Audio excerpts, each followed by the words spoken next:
Bonjour et bienvenue dans une nouvelle vidéo. Aujourd'hui, je viens pour répondre à une question que vous me posez énormément sur les réseaux sociaux qui sont en rapport avec les menstruations. Donc vous vous en doutez si je fais une vidéo sur le sujet, c'est que oui, non, vous n'êtes pas seul.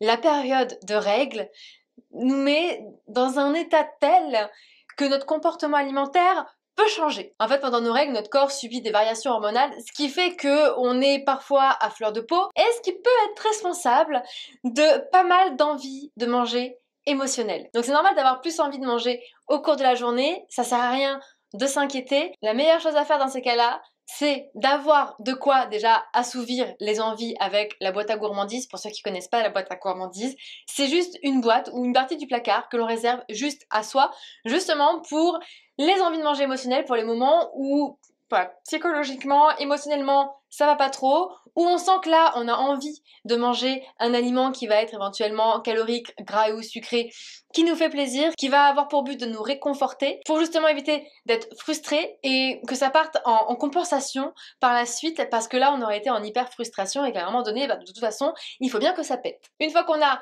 de quoi assouvir son envie de manger émotionnel, l'idéal, bien entendu, même si dans ces moments-là, c'est assez compliqué, c'est de ne pas manger devant une distraction et de réussir en fait à faire la distinction entre le moment de manger et le moment et l'activité en fait que vous allez avoir aussi à côté. Si vous mélangez les deux, à ce moment-là, vous n'êtes pas dans un mood pour être recentré sur soi. Vous êtes dans le mood en mode déconnexion totale. Donc si vous êtes dans ce mood-là, il y a de fortes chances en fait que l'aliment que vous êtes en train de manger à la base pour vous satisfaire, pour vous réconforter, pour vous coucouner, et ben en fait là, il n'aura aucun effet. Et vu qu'il n'aura aucun effet, vous allez avoir besoin de manger encore, et encore, et encore.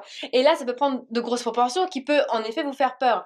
Donc on évite de faire une activité à côté, on prend le temps de se recentrer sur soi, sur le plaisir qu'on éprouve à manger l'aliment en question. Et l'autre point, c'est que forcément, en ayant plus envie de manger émotionnel, il y a de fortes probabilités pour que vous en ayez plusieurs au cours de la journée et que vous mangiez essentiellement au cours de la journée en ayant envie de manger ce type d'aliment en fait, et que vous n'ayez à ce moment-là pas de sensation de faim de la journée. Donc ça peut durer un jour comme ça peut durer plusieurs jours de suite. Si vous n'avez pas de sensation de faim, ne vous forcez pas à manger parce que c'est l'heure. Accueillez en effet les envies de manger émotionnelles, mais respectez le fait que là, votre corps, vu que vous venez de manger de manière émotionnelle, de manière assez régulière et fréquente, votre corps à ce moment-là n'a plus besoin de calories supplémentaires. Donc ne vous imposez pas une heure de repas parce que c'est bien de manger à l'heure des repas, parce que ça fait pas grossir. Non, en fait, en vous forçant à manger, en mangeant parce que c'est l'heure et pas parce que vous avez faim, vous n'allez pas au final laisser la possibilité à votre corps de se réguler. Et vu que là en plus on est dans un contexte assez particulier où les envies de manger émotionnelles prennent quand même pas mal le pas sur la sensation de faim,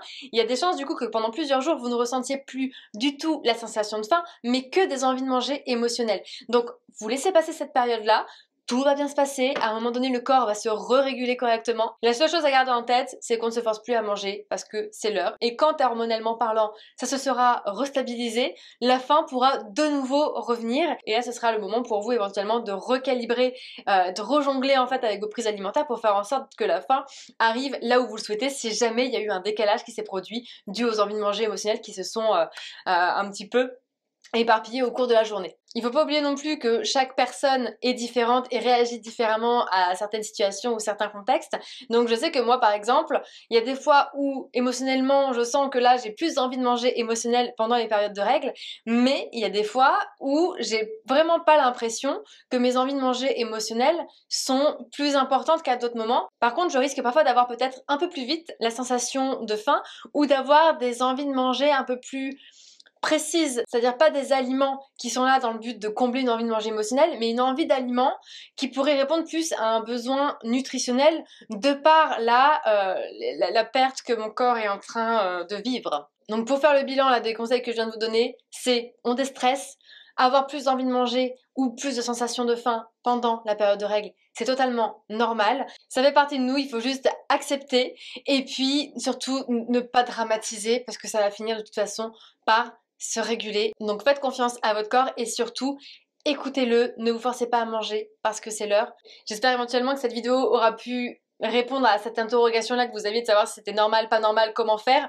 Et puis comme d'habitude je vous laisse liker cette vidéo si vous l'avez appréciée, vous abonner si c'est toujours pas fait et puis comme d'habitude on se revoit demain dans une nouvelle vidéo.